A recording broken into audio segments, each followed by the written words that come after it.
Hello, welcome to Rohini special recipe. आज मी आपल्यासाठी घेऊन आलेली आहे केसर फालुदा फ्लेवरचा केक। इथे मी बेसला केसर फालुद्याची चव येण्यासाठी दुधामध्ये केसर फालुद्याचे क्रश ॲड करून त्याने बेस सोक करून घेत आहे।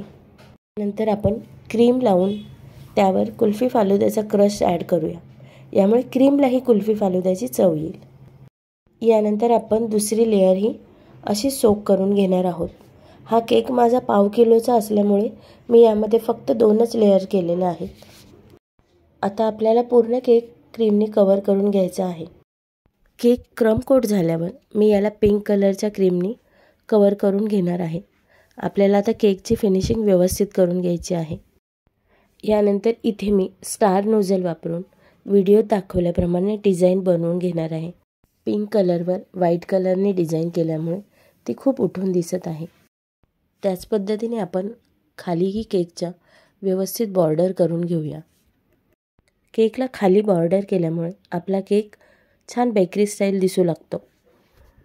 आता मी केकवर पीच कलरचे थोडे शुगर बॉल ॲड करून घेते। त्यामुळे केक अजूनच छान दिसायला लागलेला आहे। आणि केकच्या मध्येही मी थोडे व्हाईट कलरचे शुगर बॉल ॲड केलेले आहेत। तुम्हाला हा केक कसा वाटला मला नक्की कमेंट करून सांगा। आणि हो, रोहिणी स्पेशल रेसिपीला नक्की सबस्क्राईब करा। थँक्यू।